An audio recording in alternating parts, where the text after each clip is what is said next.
క్రైస్తవులు రక్తాపరాధుల అని మనం ఆలోచిస్తే బైబిల్లోని కొన్ని ముఖ్యమైన విషయాలను మనం పరిశీలించవలసిన అవసరం ఉంటుంది. దేవుని పిల్లారా, ఒక నీతిమంతుని రక్తాన్ని చిందించటం దేవునికి బహుకోపం కలిగించేది. ఏమండి, మరి క్రైస్తవులు ఏ నీతిమంతుని రక్తాన్ని చిందిస్తున్నారు? క్రైస్తవులు ఏ నీతిమంతుని రక్తాన్ని చిందిస్తున్నారు అని ఆలోచిస్తే చూడండి, క్రైస్తవులందరికీ సంబంధించిన ఒక వచనం మనకు బైబిల్ గ్రంథంలో కనిపిస్తుంది. హెబ్రీయులకు రాసిన పత్రిక 6వ అధ్యాయం 5వ వచనం నుండి, దేవుని దివ్యవాక్యమును రాబో యుగ సంబంధమైన శక్తుల ప్రభావమును అనుభవించిన తరువాత తప్పిపోయిన వారు తమ విషయములో దేవుని కుమారుని మరల సిలువ వేయచ్చు బాహాటముగా ఆయనను అవమానపరుచుచున్నారు. మరలా సిలువ వేయచ్చు బాహాటముగా ఆయనను అవమానపరుచుచున్నారు. గనుక మారు మనస్సు పొందునట్లు అట్టి వారిని మరల నూతనపరుచుట అసాధ్యము అంటున్నాడు. ఇక్కడ అసాధ్యము అనే మాట దేవుని నోట నుండి వచ్చింది అంటే ఇంకసలు మనం ఏం చెప్పగలం, ఏం మాట్లాడగలం దాని గురించి? దేవుని పిల్లారా, దేవుని వాక్యాన్ని ఎరిగి ఫలితంగా రాబో యుగ సంబంధమైన శక్తుల ప్రభావం అనుభవించి ఆ తరువాత తప్పిపోతున్న వాళ్ళు అంటే ఇలా కూడా తప్పుతారా అంటే తప్పుతారన్నమాట, తప్పుతున్నారన్నమాట. తప్పకపోతే దేవుడు ఎందుకు రాయిస్తాడు? 4వ వచనం, ఒకసారి వెలిగింపబడి వాక్యంతో పరలోక సంబంధమైన వరమును రుచి చూచి, పరలోకం అంటే ఏమిటో తెలిసింది వాక్యాన్ని వినడం ద్వారా, వాక్యం ద్వారా వెలిగింపబడటం ద్వారా. ఫలితంగా బాప్తిస్మం తీసుకున్నాం. దాంతో పరిశుద్ధాత్మ గారు మనలోనికి ప్రవేశించారు. పరిశుద్ధాత్మలో పాలివారై దేవుని దివ్యవాక్యాన్ని అనుభవిస్తున్నాం. రాబో యుగ సంబంధమైన శక్తుల ప్రభావమును అనుభవిస్తున్నాం. ఇవన్నీ జరిగిన తరువాత కనుక దారి తప్పిపోయిన వారు తమ విషయంలో దేవుని కుమారుని మరలా సిలువ వేయచ్చు బాహాటముగా ఆయనను అవమానపరుచుచున్నారు అంటున్నాడు. బాహాటముగా ఆయనను అవమానపరుచుచున్నారు. ఎంత ఆశ్చర్యంగా ఉంది చూడండి ఈ మాట. ఏంటి, క్రీస్తును మరలా సిలువ వేయవచ్చా? ఇది జరిగేదేనా? మరణించిన ఒక వ్యక్తిని తిరిగి చంపవచ్చా? ఇది జరిగేదేనా? ఎప్పుడో 2000 సంవత్సరాల క్రితము సిలువ వేయబడి మరణించి తిరిగి లేచిన యేసుక్రీస్తు గారు ఆయన పరలోకానికి వెళ్లిపోయిన తర్వాత మరలా సిలువ వేయడం అసలు ఎవరికైనా సాధ్యపడుతుందా? సాధ్యపడదు. కారణం ఏమిటంటే ఆయన ఇక్కడ లేడు, ఆయన దేహం ఇక్కడ లేదు. ఆయనను తిరిగి చంపడం కుదరని పని, ఆయన రక్తాన్ని చిందించడం కుదరని పని, జరగని పని. ఆయనను సిలువ వేయడం అసంభవం. అయితే సిలువ వేస్తున్నారట. ఏంటి, పరలోకానికి ప్రయాణమై వెళ్ళిపోయిన క్రీస్తునే భూమి మీద సిలువ వేయగలిగేటంతటి అవకాశం అసలు ఎవరికి ఉంది అని ఆలోచించినప్పుడు ఒక్కలే మనకు కనిపిస్తున్నారు. వాళ్ళు ఎవరంటే ఒకసారి వెలిగింపబడిన వాళ్ళు. ఎవరు ఒకసారి వెలిగింపబడిన వాళ్ళు? దేనితో వెలిగింపబడిన వాళ్ళు? వాక్యముతో వెలిగింపబడిన వాళ్ళు. ఒకసారి వెలిగింపబడి పరలోక సంబంధమైన వరమును రుచి చూచిన వాళ్ళు ఆయనను మరలా సిలువ వేయడానికి ధైర్యం కనబరుస్తున్నవారట. ఇంకా ఏమంటున్నాడు? పరిశుద్ధాత్మలో పాలివారైన వాళ్ళు. ఎవరు పరిశుద్ధాత్మలో పాలివారు అవుతున్నారు? ఎవరైతే బాప్తిస్మం తీసుకుంటారో వారు పాలివారు అవుతారు. అన్యుడు పాలివాడు కాలేడు, బాప్తిస్మం తీసుకొని వాడు కాలేడు. ఓకే అండి, పరిశుద్ధాత్మలో పాలివారై దేవుని దివ్యవాక్యాన్ని ఎరిగిన వాళ్ళు ఎవరు? క్రైస్తవులు.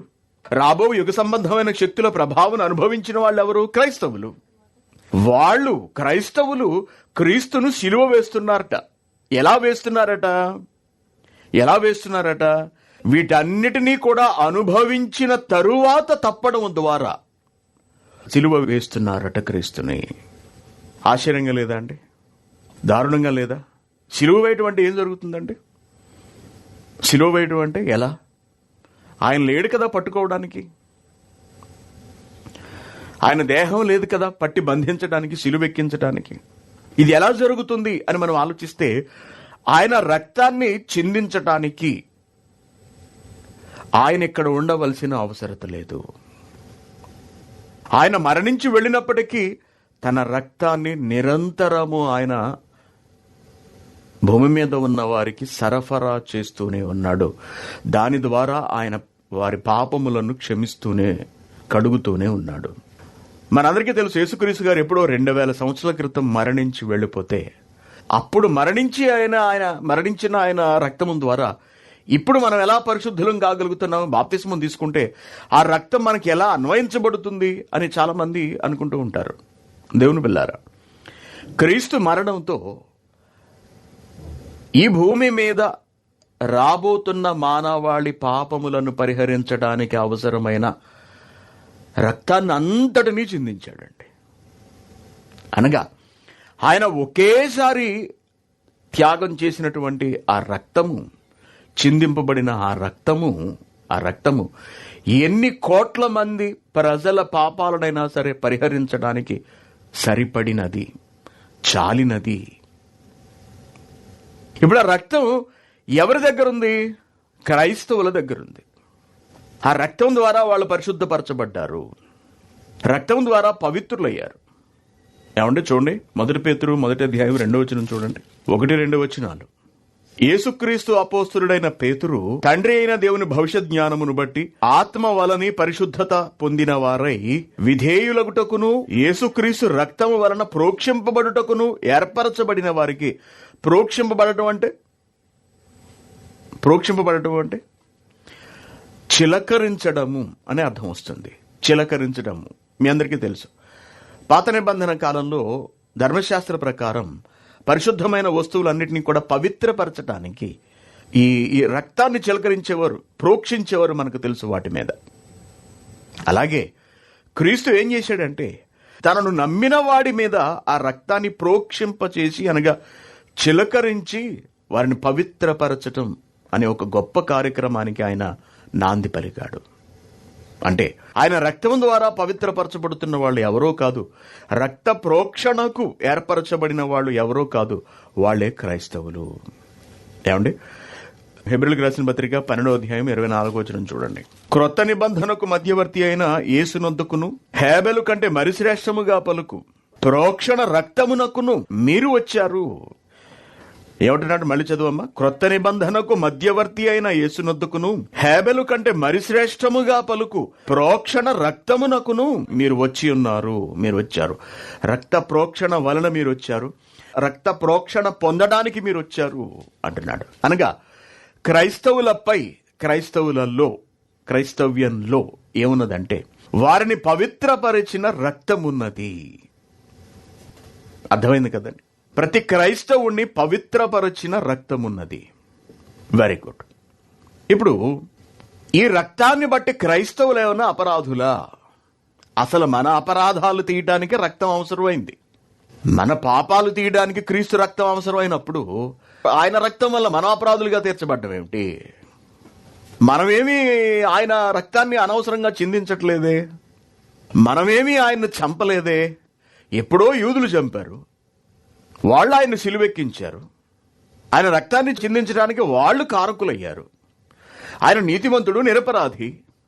ఆ రక్తంతో ఇప్పుడు మనకు సంబంధం ఉంది? అనగా వాళ్ళు జరిగించిన ఆ దుష్క్రియతో మనకు సంబంధమే ఉంది.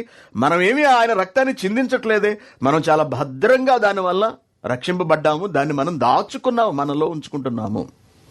మరి క్రైస్తవులు రక్తాపరాధులు ఎలా అవుతున్నారు అసలు అని ఆలోచిస్తూ పరిశోధిస్తూ వెళితే, దేవుని పిల్లారా, ప్రతి క్రైస్తవుడు ఎప్పుడైతే దేవుని ఆజ్ఞ నుండి తొలగిపోయాడో అప్పుడు ఆయన రక్తం వృధా చేయబడుతున్నది అనే సంగతి మనకు అర్థమవుతుంది.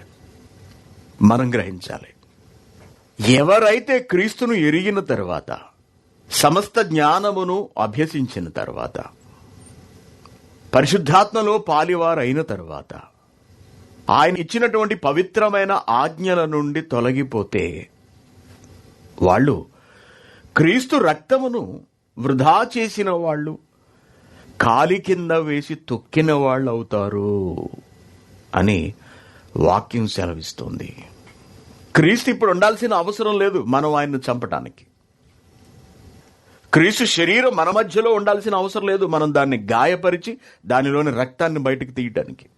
మనం యూదులము కావాల్సిన అవసరం లేదు.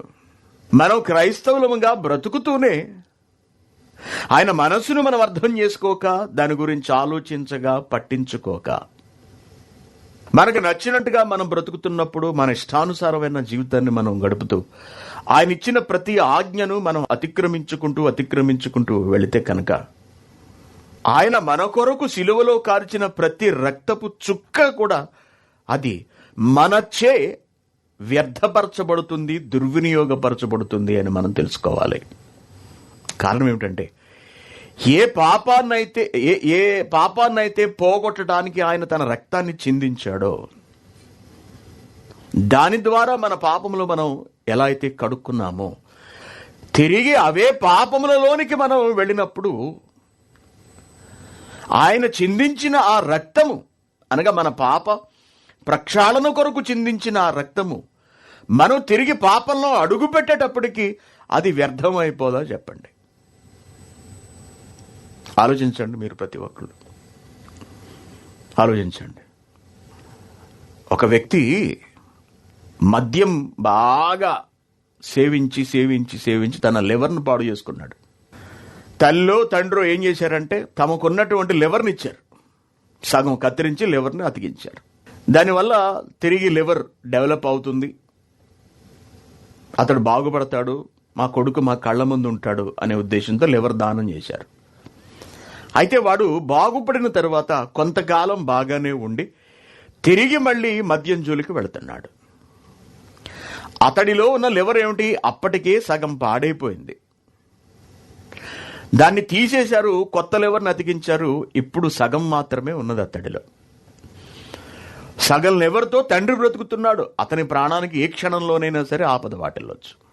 తండ్రి త్యాగాన్ని వాడు గమనించక, గుర్తించక, వాళ్ళు చేసినటువంటి ఆ గొప్ప పనిని వాడు లక్ష్య పెట్టక తిరిగి తాగుడుకు బానిసై తన ఆరోగ్యాన్ని, తన లివర్ను మళ్ళీ పాడు చేసుకోవడం మొదలుపెట్టాడు అనుకోండి. అనగా వాళ్ళు దానం చేసిన లివరు కూడా పాడైపోవడం మొదలుపెట్టింది అనుకోండి. ఆ తల్లిదండ్రుల త్యాగం వాడు దుర్వినియోగపరిచినట్ట కాదా చెప్పండి? ఆలోచించండి ప్రతి ఒక్కళ్ళు. దుర్వినియోగపరిచినట్టే, నిర్లక్ష్యపరిచినట్టే, వ్యర్థపరిచినట్లే. మానవుల విషయంలో ఇటువంటి అతిక్రమములు జరిగితే ఒకవేళ ఏవైనా పరిహారం ఉంటుందేమో, కానీ క్రీస్తు విషయంలో జరిగే దీనిని దేవుడు చాలా తీవ్రంగానే పరిగణిస్తాడు.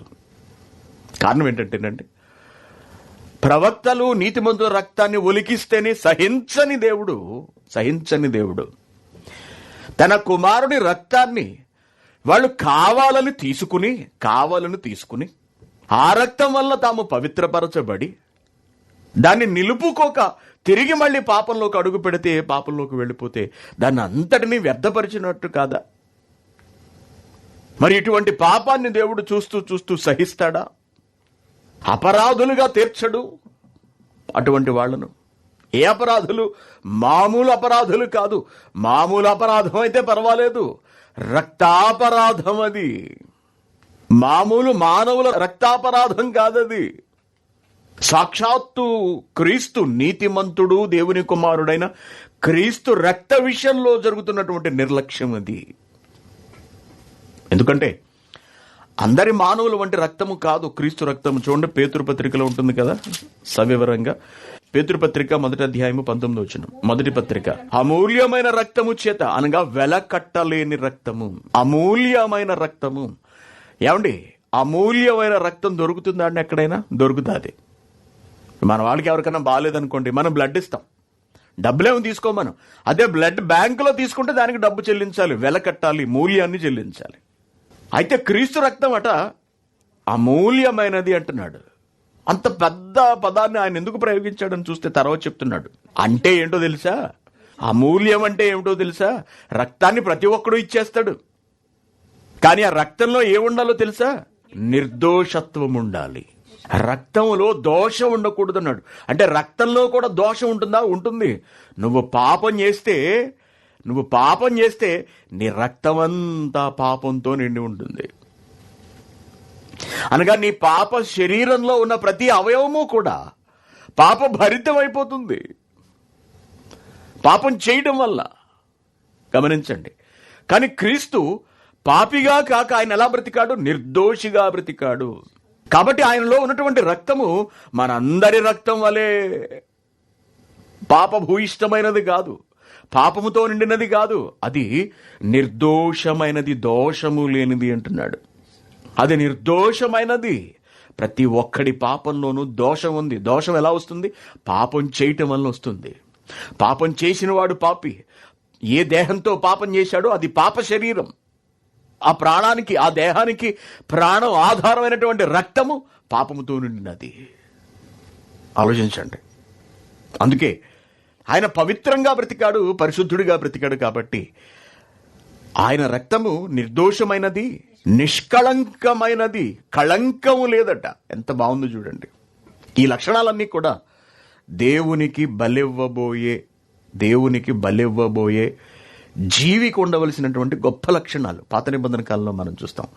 ధర్మశాస్త్ర కాలంలో దేవునికి అర్పణగా, బలిగా అర్పించేది ఎటువంటి కళంకము, దోషము లేనటువంటి ఒక చక్కటి పశువై ఉండాలి. అది దేవుని ఆలోచన. దానినే తండ్రి అయిన దేవుడు క్రీస్తు విషయంలో ఇక్కడ అమలు చేశాడు. ఏమండి, ఇప్పుడు జంతువుల దగ్గరికి వెళ్ళేటప్పటికి కళంకం అనగా వాటి శరీరాలకు ఎటువంటి వైకల్యము ఉండకపోవడం.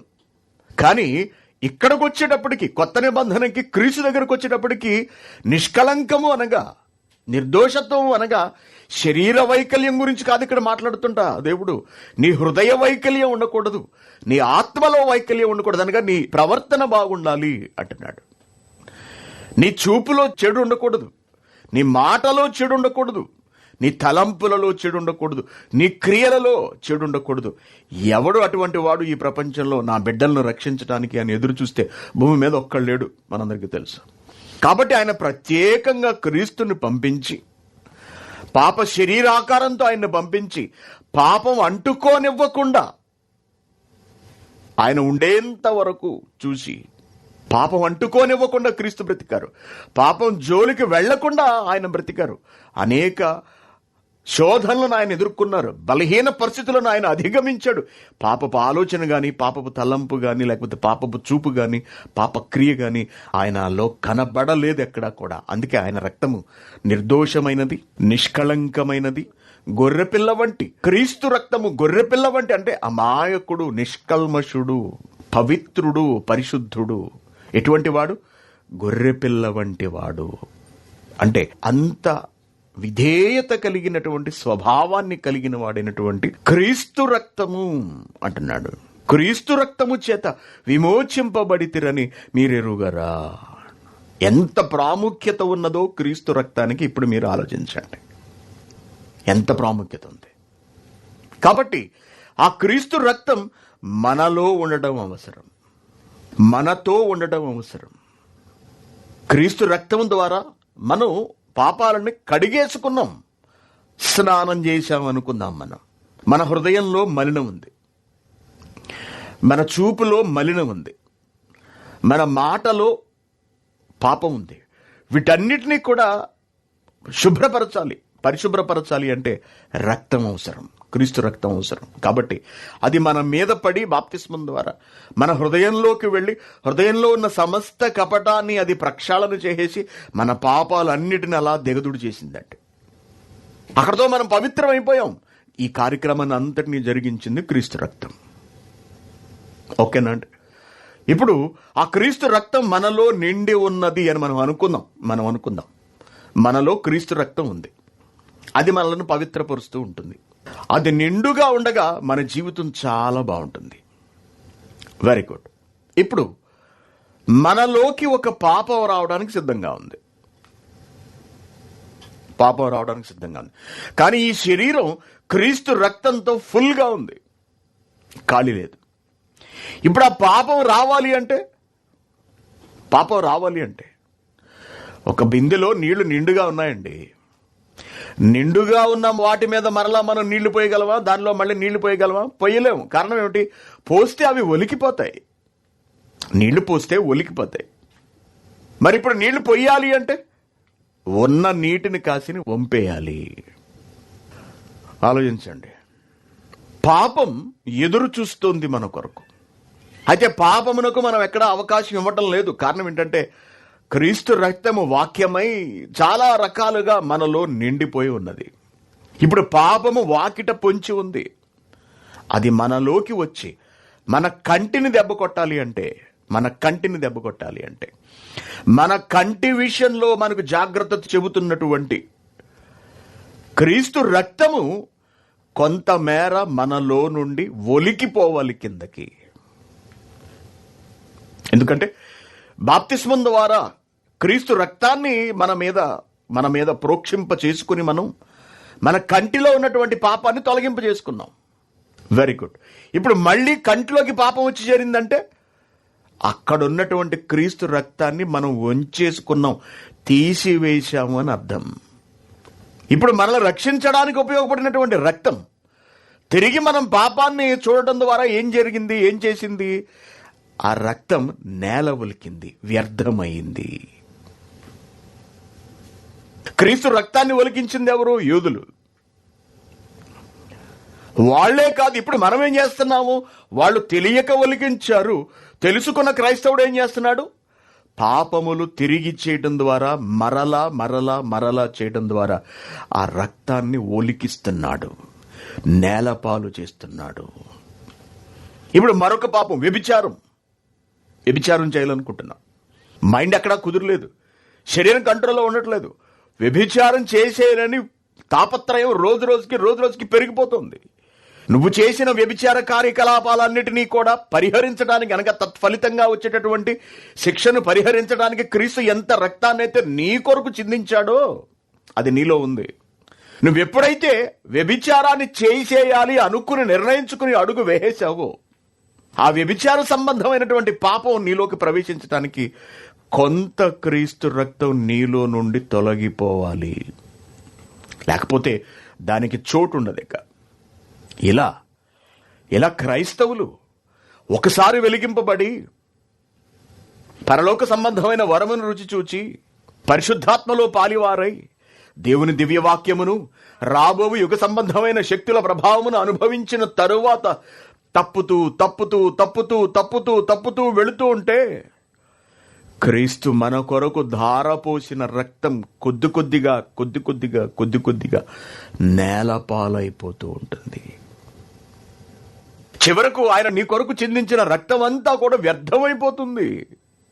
తన కుమారుడు నీతిమంతుడు, ఆ నీతిమంతుని రక్తం నిన్ను ప్రక్షాళించాలి అన్నది దేవుని ప్రణాళిక. ఒక ప్రవక్తను పంపించి వాక్కులు చెప్పించాడు. ఎందుకు? తన ప్రజలు బాగుపడాలి అన్నది ఆయన అభిలాష, తండ్రి అయిన దేవుని కోరిక. దాన్ని గమనించక, ఆ మాటలు వినలేక ప్రవక్తలు చంపారు. కాబట్టి దేవునికి భయంకరమైనటువంటి కోపం వచ్చింది. ఇప్పుడు క్రీస్తు చిందించిన రక్తాన్ని క్రైస్తవులు ఏం చేస్తున్నారు? నిరుపయోగపరుస్తున్నారు, వ్యర్థపరుస్తున్నారు. ఏమండి, హెబ్రీయులకు రాసిన పత్రికలో ఒక మంచి మాట ఉంటుంది. 10వ అధ్యాయం 29వ వచనం. ఇట్లుండగా దేవుని కుమారుని పాదములతో త్రొక్కి, చూశారా అండి? దేవుని కుమారుని పాదములతో త్రొక్కి తాను పరిశుద్ధపరచబడుటకు సాధనమైన నిబంధన రక్తమును అపవిత్రమైనదిగా ఎంచి. ఎలా ఎంచుతాం అపవిత్రమైనదిగా?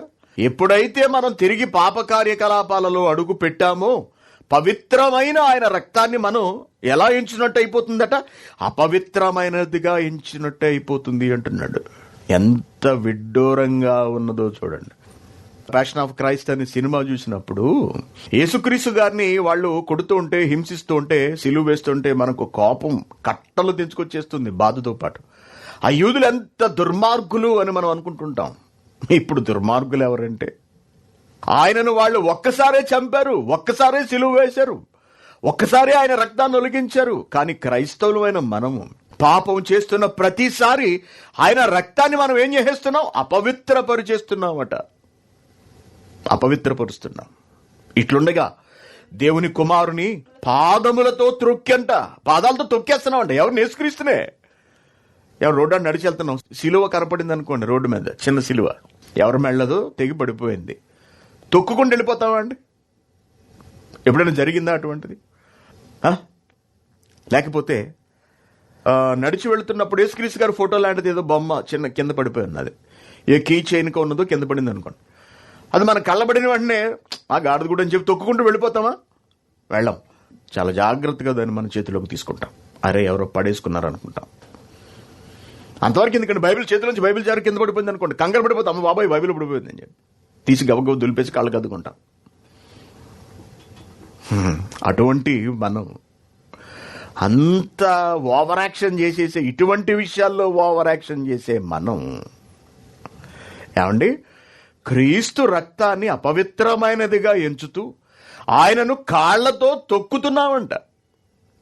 దేవుని కుమారుని పాదములతో త్రొక్కి తాను పరిశుద్ధపరచబడుటకు సాధనమైన నిబంధన రక్తమును అపవిత్రమైనదిగా ఎంచి కృపకు మూలమగు ఆత్మను తిరస్కరించిన వాడు ఎంత ఎక్కువైన దండనకు పాత్రుడుగా ఎంచబడునని అసలు మీకు అనిపిస్తోంది అని ప్రశ్నించాడు. అటువంటి వాళ్ళ విషయంలో దేవుడు ఏం చేస్తాడట? పగ తీరుస్తాడు, పగ తీర్చుకుంటాడు. నేను వాళ్ళ తోలు తీసేది అంటున్నాడు, నేనే ప్రతిఫలం ఇత్తునని, మరియు ప్రభువు తన ప్రజలకు తీర్పు తీర్చుననియు మనకు తెలుసు కదా ఎవరు చెప్పారు. కాబట్టి జీవము గల దేవుని చేతిలో పడుట, అటువంటి మాటలు పలికిన జీవము గల దేవుని చేతిలో పడితే ఇంకస్సలే ఉండదు, అది బహుభయంకరం అన్నాడు. ఇప్పుడు ఆలోచించండి, మన పాపములు బాప్తిస్మం తర్వాత మనం చేసేటటువంటి పాపములు, ఉద్దేశపూర్వకంగా బుద్ధిపూర్వకంగా చేసేటటువంటి పాపములు, దేవుడు వేటిని వద్దంటున్నాడో వాటిని పట్టించుకోక మనం వాటినే చేసుకుంటూ వెళుతున్నప్పుడు మనల్ని పవిత్రపరిచిన క్రీస్తు రక్తాన్ని మనం వ్యర్థపరిచిన వాళ్ళం అవుతాం, నేలను వేసి తొక్కిన వాళ్ళం అవుతాం. ఆ నిరపరాధి రక్తాన్ని మనం కూడా చిందించిన వాళ్ళమే అవుతాం. ఆ నిరపరాధ రక్తాన్ని, అప్పుడు ఇస్కరియోతు పలికాడు, నిరపరాధిని అప్పగించాను నేను, ఆ నిరపరాధ రక్తాన్ని అప్పగించాను అని. ఈరోజు మనం కూడా అతడి స్థితిలోనే ఉన్నవాళ్ళము. మనము కూడా యూదుల వలె, ఇస్కరియోతు యూదా వలె నిరపరాధి రక్తాన్ని చిందిస్తున్న వాళ్ళమే. మరి క్షమిస్తాడా దేవుడు? క్షమిస్తాడా అంటే దేవుడు? ఆలోచించండి ప్రేమ దేవుని పిల్లారా. అందుకే పాపాల విషయంలో మనం చాలా జాగ్రత్తగా ఉండాలి. దేవుడు వేటిని క్షమార్హమైన పాపములు కావు అని తీర్మానించాడో వాటి విషయంలో చాలా జాగ్రత్త అవసరం, చాలా జాగ్రత్త అవసరం. మనకు ప్రతి విషయంలోనూ, ప్రతి మాటలోనూ, మనం వేసే ప్రతి అడుగులోనూ కూడా ఎంతో ఎంతో ఎంతో ఎంతో శ్రద్ధ ఉండాలి, జాగ్రత్త ఉండాలి, భయం ఉండాలి. మనకు భయం భయం భయం భయం ఉండాలి. Very good. ఈ రక్తం చిందించడం అనగా నిరుపయోగంగా రక్తాన్ని మనం చూడటం, దుర్వినియోగపరచడం, ఒలికించటం, వీటన్నిటికీ సంబంధించిన మరొక కీలక వచనాన్ని మనం ఒక 10 నిమిషాలు ఆలోచించి ఈ పాఠాన్ని ముగిద్దాం. కొరింథీయులకు రాసిన మొదటి పత్రిక 11వ అధ్యాయము 23వ వచనం. ప్రభువైన యేసు తాను అప్పగింపబడిన రాత్రి ఒక రొట్టెనెత్తుకుని కృతజ్ఞతాస్తుతులు చెల్లించి దాన్ని విరిచి, ఇది మీ కొరకైన నా శరీరం, నన్ను జ్ఞాపకం చేసుకొనుటకై దీనిని చేయుడని చెప్పాను. ఆ ప్రకారమే భోజనమైన పిమ్మట ఆయన పాత్రను ఎత్తుకుని, ఈ పాత్ర నా రక్తం వలనైన క్రొత్త నిబంధన, మీరు దీనిలోనిది త్రాగునప్పుడెల్లా నన్ను జ్ఞాపకం చేసుకొనుటకై దీన్ని చేయుడని చెప్పాను. ద్రాక్షారసం ఇచ్చాడు ఆయన, నా రక్తము అన్నాడు. జాగ్రత్త సుమా నా రక్తంతో, ఎందుకంటే ఈ రక్తము బహుపవిత్రము, అది నిర్దోషమైనది, నిష్కళంకమైనది, నిష్కల్మషమైనది. కాబట్టి రక్తంతో జాగ్రత్త అని ఆయన అన్నాడు. ఆ ప్రకారమే పాత్రను ఎత్తుకొని, ఈ పాత్ర నా రక్తం వలనైన క్రొత్త నిబంధన, మీరు దీనిలోని త్రాగునప్పుడెల్లా నన్ను జ్ఞాపకము చేసుకొనుటకై దీన్ని చేస్తూ ఉండండి. దీన్ని చేస్తూ దేనిని? రొట్టెను, ద్రాక్షారసమును నా శరీరము నా రక్తముగా భావించి మీరు తీసుకుంటూ ఉండండి అని చెబుతూ, మీరు ఈ రొట్టెను తిని ఈ పాత్రలోనిది త్రాగునప్పుడెల్లా ప్రభువు వచ్చేంత వరకు ఈ రెండిటి వెనుకున్నటువంటి సారాంశాన్ని మీరు ప్రచురించాలి అని చెప్పాడు.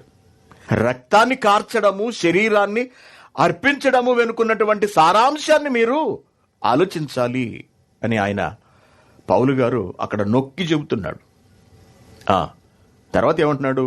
కాబట్టి ఎవడు అయోగ్యముగా ప్రభు యొక్క రొట్టెను తినును, లేక ఆయన పాత్రలోనిది త్రాగును. ద్రాక్షారసముగా ఒక చిన్నపాటి కప్పులో మనం దాన్ని తీసుకుంటున్నాం. అయితే అది సాక్షాత్తు క్రీస్తు రక్తము. క్రీస్తు రక్తాన్ని మనలోకి తీసుకుంటున్నాం. తీసుకుంటున్న వాళ్ళు ఏం చేయాలని చెప్పాడు? ఒక కండిషన్ పెట్టాడు దేవుడు. ఆయన మరణమును ప్రచురించాలి అనగా ప్రకటించాలి. క్రీస్తు మరణాన్ని ప్రచురించాలి అనగా క్రీస్తు ఈ లోకానికి ఎందుకు వచ్చారు? ఎవరి కొరకు ఆయన ప్రాణం పెట్టారు? ఆయన తిరిగి వెళ్ళిపోతూ ఎటువంటి ఆజ్ఞలు ఇచ్చారు? ఆయన బ్రతుకు కాలం అంతటిలో ఏ మాటలు చెప్పుకుంటూ వెళ్ళారు? వీటన్నిటిని అవగాహన చేసుకుని అమలు పరచాలి. ప్రయత్నం చేయడం కాదు, అమలు పరచాలి. ఇలా క్రీస్తు రాకలోని పరమార్థము, ఆయన శ్రమ పడటంలో ఉన్నటువంటి ఉద్దేశము, ఆయన రక్తాన్ని చిందించటం వెనుకున్నటువంటి కారణము, వీటన్నిటినీ కూడా మనం గ్రహించి దాన్ని సమాజానికి చాటి చెప్తూ ఉండాలి. అది దేవుని మనసులో ఉన్నటువంటి కోరిక, ఆలోచన. దేవుని పిల్లారా, అయితే ఈ రొట్టె ద్రాక్షారసం తీసుకోవడం ప్రభువు బల్ల పేరుతో చాలా మంది తీసుకుంటున్నారు. బల్లారాధన పేరుతో తీసుకుంటున్నారు. తీసుకుంటున్న వాళ్ళు తమలోకి తీసుకుంటున్న రక్తానికి విలువ చేకూర్చగలుగుతున్నారా, లేక దాన్ని దుర్వినియోగపరుస్తున్నారా? క్రైస్తవ సమాజానికి ప్రశ్న.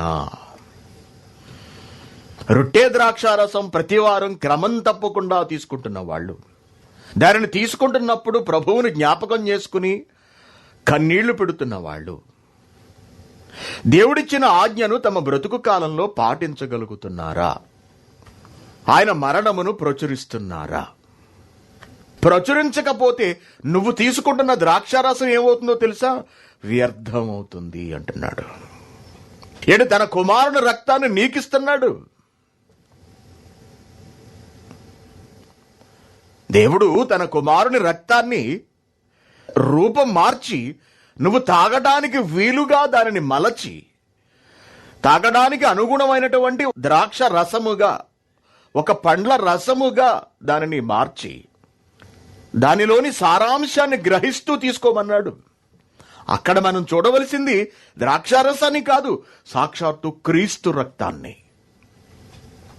రక్తం ఎలా ఉంటుందండి? రక్తాన్ని ఎప్పుడైనా తాగారండి మీరు? రక్తాన్ని ఎప్పుడైనా ఎవరైనా తాగుతారండి? అసలు తాగరండి. కానీ రక్తం రుచి ఎలా ఉంటుందో మనకు తెలుసు. దేన్ని బట్టి తెలుసు? ఏదన్నా తెగిందనుకోండి, వేలు తెగిందనుకోండి, గబుక్కుని వేలు వెంటనే నోట్లో పెట్టుకుంటాం మనం, అవునా? కాబట్టి రక్తపు రుచి ఎలా ఉంటుందో, దాని వాసన ఎలా ఉంటుందో మనకు తెలుసు. ఆసుపత్రులకు వెళ్ళినప్పుడు, యాక్సిడెంట్స్ అయినప్పుడు, రక్తపు మరకలతో ఉన్న వాళ్ళని తీసుకొచ్చినప్పుడు ఆ బట్టలు కానీ ఆ ప్రాంతం అంతా కానీ నీచు వాసన కొడుతుంది. నీచు వాసన. చాలా ఇబ్బంది పడిపోతాం మనం అవన్నీ చూసినప్పుడు. Very good. ఇప్పుడు రక్తాన్ని ఎక్కించుకోవాలంటే ఎక్కించుకోగలం, కానీ ఎవరైనా రక్తాన్ని త్రాగలరా అండి? అసలు తాగలేరు. ఇప్పుడు క్రీస్తు రక్తమే సాక్షాత్తు మనకిచ్చి, నాయన మీరు దీన్ని తాగండి, ఇది తాగితే మీ పాపాలు పరిహరించబడతాయి అని ఆయన ఇస్తే మనం త్రాగలమా అండి? తాగలేం. మీరేం చేస్తారంటే, మీరందరూ క్రైస్తవులారా, మీరందరూ ప్రతి వారము ఒకటి రక్తాన్ని మరొకటి తీసుకుని 1 ml, 1 ml, 2 ml, 5 ml, 10 ml ఎంతో కొంత మొత్తానికి ఒకరి రక్తం మరొకరు తాగుతూ ఉండండి, అలా తాగిన వారికి పరలోకం ఇచ్చేస్తాను అని దేవుడు అన్నాడు అనుకోండి. అసలు అలా ఎంతకాలం మనం తాగలం? ఎంత భయంకరంగా అనిపిస్తుంది అది. రక్తాన్ని చూస్తేనే కళ్ళు తిరిగి పడిపోతారు కొందరు. ఇంజెక్షన్ చేయడానికి, లేకపోతే బ్లడ్ శాంపుల్ తీసుకోవడానికి, శాంపిల్స్ కోసం రక్తాన్ని తీసినప్పుడే కంగారు పడిపోతారు చాలా మంది. ఇక రక్తాన్ని నేరుగా తాగే పరిస్థితి వస్తే ఇంకా అసలు ఎలా ఉంటుందో ఆలోచించండి. అందుకే తండ్రి ఆలోచించి ఏం చేశాడంటే, ద్రాక్షారసముగా దాన్ని తీసుకోమని చెప్పాడు. ద్రాక్షారస రూపంలో మీరు రక్తాన్ని తీసుకోండి అన్నాడు. అనగా నీ కంటికి, నీ హృదయానికి కనబడవలసింది అక్కడ క్రీస్తు రక్తము, రొట్టెలో నీకు కనబడవలసింది క్రీస్తు శరీరము. ఇప్పుడు జ్ఞాపకం చేసుకోండి మీరు ఒకసారి. ఇప్పుడు ఆలోచించండి ఒకసారి. నీ తల్లి నీకు ఒక కిడ్నీ ఇచ్చింది, నీ తండ్రి నీకు ఒక లివర్ ఇచ్చాడు. తనకున్న లివర్లో సగం కత్తిరించి నీకు తగిలించాడు. దాని కొరకు ఎంతో ఖర్చు పెట్టాడు. తన ప్రాణాన్ని అడ్డువేశాడు నీ కొరకు. ఎందుకంటే ఆపరేషన్ అయిన తర్వాత దాతకు కూడా ఒక్కొక్కసారి ప్రాణాపాయం సంభవించవచ్చు. లివర్ సగం కట్ చేసిన తర్వాత ఇతను తిరిగి సాధారణ జీవితాన్ని గడపలేకపోవచ్చు. ఏ కారణం చేతనైనా లివర్ మళ్ళీ పూర్తిగా ఎదగలేదనుకోండి, వీడు చచ్చిపోతాడు, తండ్రి చచ్చిపోతాడు. అయినప్పటికీ కూడా దాని అంతటికీ సిద్ధపడి అతడు తన శరీరాన్ని, తన అవయవాలను నీకు ఇవ్వడానికి సిద్ధపడ్డాడు కదా. మరి అటువంటిప్పుడు అతడు నీ తండ్రి చేసినటువంటి త్యాగాన్ని నువ్వెంత జాగ్రత్తగా కాపాడుకోవాలి దాన్ని. అలాగే అలాగే క్రీస్తు రక్తాన్ని తమలో ఎంతో జాగ్రత్తగా పదిలపరుచుకోవాలి, భద్రపరుచుకోవాలి అని దేవుడు కోరుకుంటున్నాడు. అది ఎప్పుడు మనలో నిలిచి ఉంటుంది? ఎల్లప్పుడూ ఎలా నిలిచి ఉంటుంది? మనం ఎప్పుడైతే క్రీస్తు మరణాన్ని ప్రచురపరుస్తామో అప్పుడే అది మనలో నిలిచి ఉంటుంది. మనం పాపము చెయ్యక దేవుని పనులలో మనం కొనసాగుతున్న నాడు క్రీస్తు రక్తానికి మనం విలువ తీసుకొచ్చిన వాళ్ళం అవుతాం. ఆలోచించండి దేవుని పిల్లారా. ఇప్పుడు చెప్పండి, నేటి ప్రపంచంలో ఎందరు క్రైస్తవులు క్రీస్తు రక్తమునకు విలువ చేకూర్చగలుగుతున్నారు?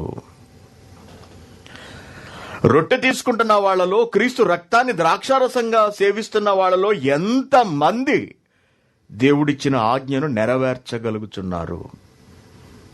చెప్పండి. బహు తక్కువ మంది. అసలు ఈ విషయం చాలా మందికి తెలియదండి, తెలుసుకోలేరు, ఎప్పటికీ తెలుసుకోలేరు. ఎందుకంటే దేవుడి మీద మనస్సు ఉండాలండి, దేవుడి పట్ల ప్రేమ ఉండాలి, శ్రద్ధ ఉండాలి, ఆసక్తి ఉండాలి. అప్పుడే తెలుసుకోగలరు. ఆ ఆసక్తి లేదు. దేవుడిచ్చే వాటి మీదే ఆసక్తి ఉంది ప్రతి ఒక్కరికి.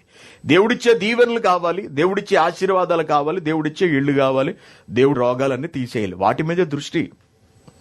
మనం ఏం చెయ్యాలి అన్న దాని మీద లేదు. చూసారా అండి?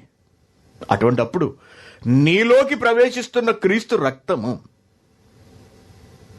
వ్యర్థపరచబడుతుంది. ఆయన మరణాన్ని ప్రచురించని నాడు ఆయన రక్తము నీలో ఉండదు. నువ్వు దాన్ని కోల్పోయిన వాడు అవుతావు, తృణీకరించిన వాడు అవుతావు అంటున్నాడు. ఎంత విడ్డూరంగా ఉందో చూడండి, ఎంత విచిత్రంగా ఉందో చూడండి. మనం చంపట్లేదు కదా యేసుక్రీస్తుని అనుకుంటున్నాం. ఆ యూదులు కదా చంపారని మనం భావిస్తున్నాం. మన చేతికి ఏమి రక్తం అంటుకోలేదే అని మనం అనుకుంటున్నాం. కానీ దేవుని పిల్లారా, క్రీస్తు ధారపోసిన రక్తానికి విలువ చేకూరుస్తున్నామా? ఇప్పుడు ఎవడైతే అది క్రీస్తు రక్తము, క్రీస్తు శరీరం అని వివేచింపక తీసుకుంటాడో వాడు రక్తాపరాధిగా మారుతున్నాడన్నమాట. అక్కడ 29వ వచనంలో ఉంది, కాబట్టి ఎవడు అయోగ్యముగా ప్రభువు యొక్క రొట్టెను తినునో లేక ఆయన పాత్రలో నుంచి త్రాగునో, అయోగ్యముగా అంటున్నాడు. అయోగ్యము అంటే ఏమిటి?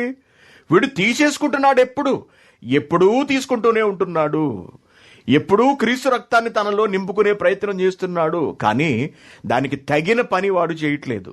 దాన్ని తనలో నిలిపి ఉంచుకునే కార్యక్రమాలలో పాల్గొవట్లేదు. దేవుని పని చేయలేడు, దేవుని జ్ఞానాన్ని నేర్చుకోలేడు, దేవుని మాటలను అభ్యసింపలేడు, బైబిల్ గ్రంథం మీద పరిశోధన చేయలేడు, నేర్చుకున్న వాక్కుల ప్రకారం బ్రతకలేడు, దేవుని కొరకు తన కష్టార్జితాన్ని త్యాగం చేయలేడు. ఇవన్నీ ఉన్నాయి. అదేంటండి చర్చికి వెళ్తున్నాం, కానుకలేస్తున్నాం కదండి, అదేమిటండి రొట్టె ద్రాక్ష రసం తీసుకుంటున్నాం కదండి, అలా అంటారేంటండి మీటింగ్లకు వస్తున్నాం కదండి.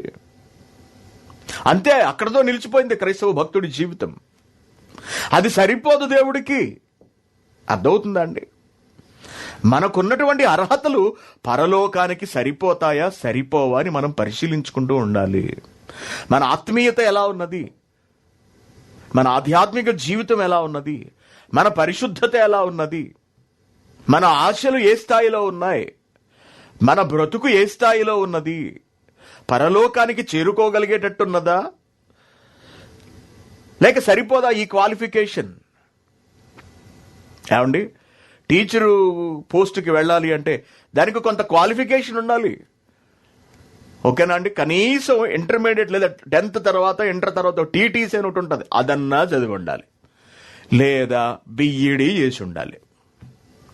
ఈ రెండు లేకుండా నువ్వు 1వ తరగతోడికి ఆలు చెప్పడానికి కూడా పనికి రావు. నేను 10th చదివానండి, నేను తిరిగి 10th క్లాస్ వాళ్ళకి లెక్కలు చెబుదాం అనుకుంటున్నానండి, నాకు గవర్నమెంట్ ఉద్యోగం ఇవ్వచ్చు కదా అండి అంటే ఎవరు? నీ అర్హత సరిపోదు. అలాగే పరలోకానికి వెళ్ళడానికి కూడా మనం జరిగిస్తున్న ఈ భక్తి అర్హతను ఇవ్వగలదా ప్రశ్నించుకోవాలి. ఏం చేస్తున్నాం మనం దేవుని కొరకు? ఎలా బ్రతుకుతున్నాం మనం దేవుని కొరకు? మన బ్రతుకులలో త్యాగాలు ఏమైనా ఉన్నవా? దేవుని కొరకైన కష్టం ఏమైనా ఉన్నదా? దేవునికి ప్రథమ స్థానం ఇవ్వటం వంటి ఆలోచనలు ఏమైనా ఉన్నవా? ఏమైనా సరే క్రీస్తు గురించి సమాజానికి ప్రకటించాలి అనే సంకల్పం ఏమైనా ఉన్నదా? లేక కనీసం ప్రకటిస్తున్న వారి వెనకన్నా నిలబడాలి, నేను సహకారిగా ఉండాలి అనే ఆలోచన ప్రణాళిక ఉన్నదా? లేక నేను చేతనైన పని నేను చేయగలగాలి దేవుని కొరకు అనే ప్లానింగ్ ఏమైనా ఉందా? లేక ఎన్ని రకాలుగా వీలైతే అన్ని రకాలుగా దేవుని పని జరిగించుకుంటూ వెళ్ళాలి అనే పట్టుదల ఏమైనా ఉందా? ఏ అర్హతలు ఉన్నాయి? రొట్టె ద్రాక్షారసం మాత్రం తీసుకుంటున్నాం. క్రీస్తు రక్తాన్ని 2 వారాలకు ఒకసారో, వారానికి ఒకసారో, నెలకు ఒకసారో మళ్ళీ తీసుకుంటున్నాం. మనలోకి తీసుకుంటున్నాం. మనం కిందే ఆయన ఇచ్చిన ఆజ్ఞ ప్రకారం బ్రతుకుచున్నామా లేదా? సువార్త పనిలో భాగస్వాములము కాగలుగుచున్నామా? లేకపోతే నువ్వు తీసుకుంటున్న రక్తాన్ని నీ చేతులతో నువ్వే వ్యర్థపరిచిన వాడవవుతావు. అలా జరిగితే ఏమంటున్నాడు? అలా జరిగితే చివరికి వాళ్ళు ఎలా మిగులుతారట? 29వ వచనం, ప్రభువు శరీరం అని వివేచింపక తిని త్రాగువాడు తనకు శిక్షావిధి కలుగుటకే రక్తాపరాధిగా మారుటకే తిని త్రాగుచున్నాడు అంటున్నాడు. చూడండి, అదేమిటి? ప్రభు బలలో పాల్గొనేవాడిని ప్రభు క్షమించడా? క్షమించేటట్టయితే శిక్షావిధి కలుగుటగా ఎందుకు అంటున్నాడు ఇక్కడ? ఆలోచించండి. అంటే ప్రభు బల్ల తీసేసుకుంటే పాపాలని క్షమించబడిపోతాయి, పరలోకం వెళ్ళిపోతాం అనుకుంటున్నారా? ఏం చేయవలసిన అవసరం లేదనుకుంటున్నారా? దేవుని కొరకు శ్రమించాల్సిన బాధ్యత లేదా? ఇప్పుడు చెప్పండి, సమాజంలో ఎవడన్నా తప్పు చేస్తే వాడిని పాపి పాపి పాపి పాపి అని వేలెత్తి చూపిస్తుంటారు కదా. వాడిని ఒక అపరాధిగా తీరుస్తుంటుంది కదా ఈ లోకం అంతా కూడా. క్రైస్తవులు మాట్లాడితే ఓ పాపి, నువ్వు పాపివి, అది ఇదని రకరకాల మాటలు చెప్తుంటారు కదండి, రకరకాల బోధలు చేస్తుంటారు కదండి. దేవుని పిల్లారా, మరి ఎందరు క్రైస్తవులు ఈ రోజున రక్తాపరాధులు కాకుండా నిలబడగలుగుతున్నారు, తప్పించుకోగలుగుతున్నారు? చెప్పండి, చెప్పండి, ఆలోచించండి. ఈ విషయాన్ని ఎరుగక, ఈ సత్యాన్ని గ్రహించక, దేవుని కొరకు పని చెయ్యాలి, క్రీస్తు మరణాన్ని ప్రచురించాలి అనే సంగతిని వివేచింపక తిని త్రాగువాడు తనకు తానే శిక్షావిధి కలుగజేసుకుంటున్నాడు. ఇదే రక్తాపరాధము. క్రీస్తు రక్తానికి తగిన విలువనివ్వక, గుర్తించక తిరిగి పాత జీవితంలోకి, పాప కోపంలోకి వెళ్ళిపోతున్నవాడు, ప్రభువు రక్తాన్ని దుర్వినియోగపరుస్తున్నవాడు, నేల ఉలికిస్తున్నవాడు, వాళ్ళే క్రీస్తును మరల మరల మరల మరల ప్రపంచవ్యాప్తంగా సిలువ వేస్తున్న క్రైస్తవులు. చూడండి మళ్ళీ ఒకసారి హెబ్రీయులకు రాసిన పత్రిక 6వ అధ్యాయము 4వ వచనం, ఒకసారి వెలిగింపబడి పరలోక సంబంధమైన వరమును రుచి చూచి పరిశుద్ధాత్మలో పాలివారై దేవుని దివ్యవాక్యమును రాబో యుగ సంబంధమైన శక్తుల ప్రభావమును అనుభవించిన తరువాత తప్పిపోయిన వారు తమ విషయములో దేవుని కుమారుని మరల మరల మరల సిలువ వేయచ్చు. తప్పిపోయిన వాడు వీడు మొదటి కేటర్ వాడైతే, రెండవ వర్గంలో ఎవరున్నారట? ప్రభువు బల్లను, ప్రభువు రక్తాన్ని, ప్రభువు శరీరాన్ని తీసుకుంటూ దానికి తగిన విలువనివ్వక, అది తీసుకుంటున్నప్పుడు ఏ ఆజ్ఞలను పాటించాలని దేవుడు చెప్పాడో వాటిని పాటించక కేవలము తిని త్రాగువారు రక్తాపరాధులు అంటున్నాడు. కాబట్టి ప్రియమైన దేవుని పిల్లారా, మనం బాప్తిస్మం తీసుకోవడం ద్వారా తప్పించుకున్నాము అని మనం అనుకుంటున్నామేమో, కానీ తగిన జాగ్రత్తలు కనుక తీసుకోకపోతే తిరిగి మనం నాశన కోపంలోకి వెళ్ళిపోయే వాళ్ళమే. చూడండి, పేతురులో ఒక మంచి మాట ఉంటుంది చూడండి. 2వ పేతురు 2వ అధ్యాయము 20వ వచనం, వారు ప్రభువును రక్షకుడునైన యేసుక్రీస్తు విషయమైన అనుభవ జ్ఞానము చేత ఈ లోక మాలిన్యమును తప్పించుకొనిన తరువాత మరలా వాటిలో చిక్కుబడి, అనగా మరలా మనం పాప జీవితంలోకి వెనుకకు వెళ్లి వాటి చేత జయింపబడిన ఎడల వారి కడవరి స్థితి ఎలా ఉంటుందంటే మొదటి స్థితి కంటే మరి చెడ్డదగును. కాబట్టి వారు నీతి మార్గమును అనుభవపూర్వకముగా తెలుసుకుని తమకు అప్పగింపబడిన పరిశుద్ధమైన ఆజ్ఞ నుండి తొలగిపోవుట కంటే అసలు ఆ మార్గమును అనుభవపూర్వకముగా తెలియక ఉండుటయే వారికి మేలు. కుక్క తన వాంతికి తిరిగినట్టును, కడుగబడిన పంది బురదలో దొర్లుటకై మళ్ళినట్టును అను నిజమైన సామెత చొప్పున ఇదిగో వీళ్ళకి సంభవిస్తుంటుంది. ఇటువంటి వాళ్ళందరూ కనపడుతూ ఉంటారు. ఇప్పుడు మన పరిస్థితి ఎలా ఉందండి? కుక్క అన్నాడు, పంది అన్నాడు. మనం కుక్కలము పందులు అంటండి. నా కుమారుడు అని చెప్పిన నోటితోటే దేవుడు ఏమని పలుకుతున్నాడంటే, నువ్వు పంది కన్నా హీనమైన వాడివిరా అంటున్నాడు. మళ్ళీ ఎవడన్నా పందిలా ఉన్నావాడంటే మనకి ఎలా అనిపిస్తుంది అండి? పందిలాగా ఉన్నావు నువ్వు అన్నాడు అనుకోండి, నోరు మీద కుక్క అన్నాడు అనుకోండి, అస్సలు ఒంటికాల మీద వెళ్ళిపోతాం వాడికి. నన్ను పంది అంటావా, నన్ను కుక్క అంటావా అని. ఇప్పుడు దేవుడు అంటున్నాడు మనం పందులము కుక్కలము అంటే ఎక్కడి నుండి ఎక్కడికి పడ్డాము చూడండి. దేవుని కుమారుడని ఒక గొప్ప హోదా నుండి, ఒక ప్రతిష్టాత్మకమైనటువంటి బిరుదు నుండి మనం ఎక్కడికి పడ్డాము? కుక్క అన్నాడు. కుక్క కుక్క కుక్క బెటర్ ఏమో కాస్త. మరీ ఇంకొకటి ఏంటి? పంది అనడంగా. పంది పంది. ఆలోచించండి. అంటే ప్రభువు కష్టమంతా వ్యర్థమవుతోందండి. తండ్రి ప్రణాళిక వ్యర్థమవుతుంది. మనలను కాపాడుకోవాలన్నది ఆయన తాపత్రయం. మనం అవకాశం ఇవ్వట్లేదు దేవునికి. మనం అవకాశం ఇస్తే మనల్ని రక్షించడానికి ఆయన ఎల్లప్పుడూ సిద్ధంగా ఉన్నాడు. అలా ఒకవేళ రక్షణలోకి వచ్చిన తరువాత కూడా మరలా మళ్ళీ మన లోకం వైపు చూసి దాని రంగులకు, దాని అందాలకు లొంగిపోతున్నాం, మోహిస్తున్నాం, లోకాన్ని మోహిస్తున్నాం, దాని రుచులను మనం మోహిస్తున్నాం, ఇష్టపడుతున్నాం, దాని స్వరూపాన్ని మనం మోహిస్తున్నాం, ఇష్టపడుతున్నాం, కామిస్తున్నాం. ఒక రకంగా చెప్పాలంటే లోకాన్ని కామిస్తున్నాం. లోకంలో ఉన్న ప్రతిదీ మనకు కావాలి. డబ్బు కావాలి, ఇళ్ళు కావాలి, పురుషులు కావాలి, స్త్రీలు కావాలి, సుఖాలు కావాలి, ఆనందాలు కావాలి, బంగారం కావాలి, సమస్తము కావాలి మనకు. ఒక్క దేవుడే అవసరం లేదు. చూసారండి ఎలా తయారైపోయింది? అంటే పాప జీవితం నుండి పవిత్ర జీవితంలోనికి, అక్కడి నుండి శాశ్వతమైనటువంటి లోకంలోనికి ప్రవేశించవలసిన క్రైస్తవులమైనటువంటి మనం పాప జీవితం నుండి పరిశుద్ధ జీవితంలోకి తిరిగి మళ్ళీ మనం పాప జీవితంలోకి వెళ్ళి అక్కడి నుండి పరలోకానికి కాక అక్కడి నుండి నరకానికి పోవడానికి వేగిరి పడిపోతున్నాం. కారణం ఏమిటి? రక్తాపరాధము. క్రీస్తు రక్తాన్ని వ్యర్థపరచటం, ఆయన ఆజ్ఞలను పాటించకపోవడం, ఆయన మరణాన్ని ప్రచురించకపోవడం, తిరిగి పాపం వైపు మళ్ళీపోవడం, ఇవన్నీ కూడా మనలను రక్తాపరాధులుగా నిలబెడుతున్నవి.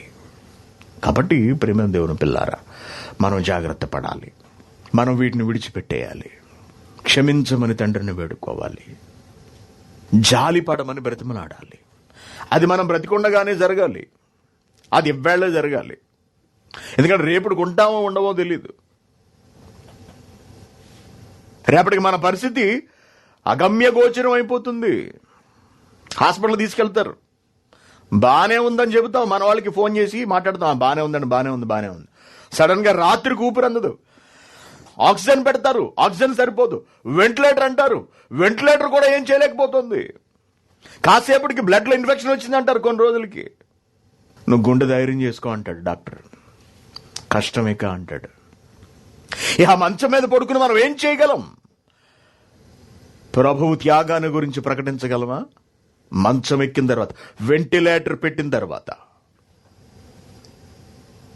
ఎక్మో చేశారు. ఎక్మో పెద్ద పెద్ద వాళ్లకు పేపర్లో వేశాడు. తమిళనాడు ముఖ్యమంత్రిగా పనిచేసిన జయలలిత గారికి ఇటువంటి సమస్య, ఊపిరితిత్తుల సమస్య వస్తే ఆమెకు ఎక్మో అని చెప్పి ఒక సిస్టమ్ ఉంటుందండి. అనగా ఊపిరితిత్తులను కంప్లీట్ గా నిలుపు చేసి వాటికి ఒక పక్క నుంచి వైద్యం ఇస్తూ కృత్రిమ శ్వాసను అమరుస్తారన్నమాట. బాలసుబ్రహ్మణ్యం గారికి అదే పెట్టారు. బ్రతకలేదండి. అలా చాలా మందికి ప్రయత్నిస్తున్నారు, బ్రతికిద్దామని తాపత్రయపడుతున్నారు డాక్టర్లు. కానీ కొందరి విషయంలో సక్సెస్ అవుతుంది, కొందరి విషయంలో కావట్లేదు. ఎవరూ కాపాడలేరండి మనల్ని. అందుకే ముందుగానే మనం జాగ్రత్త పడ్డ అవసరం. మనం రక్తాపరాధులము కాకూడదు. జాగ్రత్త. క్రీస్తు రక్తాన్ని తీసుకోవాలి, ఆ రక్తానికి న్యాయం చేయాలి. మనం అది మనలో నుండి బయటికి వెళ్ళిపోయి నేలపాలు కాకూడదు. ప్రభువును మనం మన క్రియల ద్వారా మరలా మరలా సిలువ వేయకూడదు, మరలా సిలువ వేయకూడదు. క్రీస్తుకు ఆగ్రహం కలిగించకూడదు. నీతిమంతుల రక్తాన్ని ఒలికిస్తే దేవుడు అస్సలు భరించడు, సహించడు. మనం చూసాం, అనేక వచనాలు చూసాం నిన్న. తట్టుకోలేడు ఆయన అస్సలు. అటువంటిది క్రీస్తు రక్తమే వ్యర్థమైతే ఇంకా అసలు భరిస్తాడా? అసలు ఆపగలవా మనం దేవుణ్ణి? మన తరం అవుతుందా? ఆ ఉగ్రతను మనం తట్టుకోగలమా అసలు? కాబట్టి ప్రియమైన దేవుని సమాజమా, మనం రక్తాపరాధులుగా బ్రతకకూడదు. రక్తాపరాధులుగా మిగిలిపోతున్న క్రైస్తవ సమాజాన్ని మనం సంస్కరించాలి. అనగా ఈ సత్యాన్ని సమాజానికి చాటి చెప్పాలి. పాఠంలోని చాలా తక్కువ విషయాలు మాత్రమే నేను మీకు చెప్పాను. మరలా ఎప్పుడైనా అవకాశం వచ్చినప్పుడు మళ్ళీ చెప్పుకుందాం. ఈ పాఠాన్ని ఇక్కడితో ఆఫ్ చేస్తున్నాను. ఇది ఎంబీడీహెచ్ ఫైనల్ ఇయర్లో రాబోయే పరీక్షల్లో వస్తుంది కాబట్టి అందరూ సిద్ధపడండి. ఓకే, ఇది క్రైస్తవులు రక్తాపరాధులా అనేటటువంటి పాఠం. ప్రార్థన చేస్తాను, కళ్ళు మూసుకోండి. పరలోకమందున్న మా కన్న తండ్రి, మీకు వందనములు నాయన. ఒకసారి వెలిగింపబడిన మేము తిరిగి ఆరిపోతున్నాం. పరిశుద్ధాత్మలో పాలివారమైన మేము తండ్రి తిరిగి దురాత్మకు అవకాశం ఇస్తున్నాం. వాక్యం చేత వెలిగింపబడిన మేము లోకాశల వలన ఆరిపోతున్నాం తండ్రి. ఫలితంగా క్రీస్తు రక్తం వ్యర్థమైపోతుంది. ఆయన మా కొరకు చిందించిన రక్తం అంతా నేలపాలవుతుంది. నాటి యూదులు క్రీస్తును సిలువ వేశారు అని మేము చెప్పుకుంటున్నాం నాయన. మేము నేడు అదే పరిస్థితిలో ఉన్నాం తండ్రి. మమ్మను క్షమించండి, మా పాపములను మన్నించండి. మా రక్తాపరాధమును తీసివేయమని మిమ్మల్ని ప్రాధేయపడుతున్నాం. మీ కొరకు పని చేస్తాం తండ్రి. మీరు మా మీద పెట్టుకున్న ఆశలన్నిటినీ మేము సంపూర్తి చేస్తాం. మమ్మను క్షమించి మీ పనిని మాకు అప్పచెప్పండి నాయనా. మీ పనిలో మమ్మను ముందుకు నడిపించండి దేవా. ఆన్లైన్లో ఉన్న మీ బిడ్డలందరి గురించి ప్రార్థిస్తున్నాం. సత్యాన్ని విన్నారు, వాస్తవాన్ని గ్రహించి రక్తాపరాధం నుండి బయటకు వచ్చి తిరిగి రక్తాపరాధులుగా మారక తమ్మును తాము భద్రపరుచుకునే వివేకమును జ్ఞానమును వారికి ప్రసాదించండి దేవా. సంఘమును జ్ఞాపకం చేసుకోండి. సత్యాన్ని ప్రకటించడానికి సంఘానికి మీరు ఇచ్చిన అవకాశం బట్టి మీకు ధన్యవాదములు. రాబోయే తరగతులన్నింటిలోనూ మీరు తోడుండండి నాయన. అనేక దేశాల నుండి మీ బిడ్డలు వాక్యాన్ని వింటున్నారు తండ్రి. అందరినీ మీరు జ్ఞాపకం చేసుకోండి. ఎంతోమంది అనారోగ్యాలతో ఉండి ప్రార్థించమని అడుగుతున్నారు తండ్రి. వారందరి నిమిత్తము ప్రార్థిస్తున్నాం. మీ బిడ్డలందరినీ చల్లగా చూడండి. సంఘంలో ఉన్న మీ బిడ్డలందరినీ జ్ఞాపకం చేసుకోండి తండ్రి. మీ బిడ్డల త్యాగములను జ్ఞాపకం చేసుకోండి నాయన. మీరు మమ్మల్ని ప్రేమించి ఈరోజు మీ వాక్యాన్ని చెప్పుకునే అవకాశాన్ని ప్రసాదించారు దేవా. రాబోయే రోజుల్లో కూడా ఇటువంటి అవకాశములు మాకు అనుగ్రహించమని మిమ్మల్ని ప్రాధేయపడుతున్నాం తండ్రి. మమ్మను తెగులుకు అప్పగించక అక్కడ నుండి గోతిలోకి తోసివేయక మమ్మను క్షమించి మీ పని కొరకు బ్రతికించుమని వేడుకుంటున్నాము తండ్రి. మా ఆత్మీయ తండ్రి గారిని జ్ఞాపకం చేసుకోండి. ఆయనకి దీర్ఘాయుష్ను సంపూర్ణ ఆరోగ్యమును ప్రసాదించండి. సంఘంలో మీ కొరకు ఉన్నతమైన త్యాగాలు చేస్తున్న మీ బిడ్డలందరి గురించి ప్రార్థిస్తున్నాం తండ్రి. వారి ప్రేమను మీరు స్వీకరించండి. తగిన సమయంలో తగిన విధముగా వారికి ప్రతిఫలాన్ని అందించమని మిమ్మల్ని బ్రతిమలాడుతున్నాం నాయనా. రేపు కూడా మా జీవితంలో అవకాశం ఇమ్మని, మీ జ్ఞానంతో మమ్మల్ని నింపమని, ఆన్లైన్లో ఉన్న మీ బిడ్డలందరినీ జ్ఞాపకం చేసుకోమని మరొకసారి మిమ్మల్ని వేడుకుంటూ ప్రాధేయపడుతూ క్రీస్తు పేరిట ఈ ప్రార్థన మీకు సమర్పిస్తున్నాం తండ్రి. ఆమెన్. అందరికీ వందనాలండి.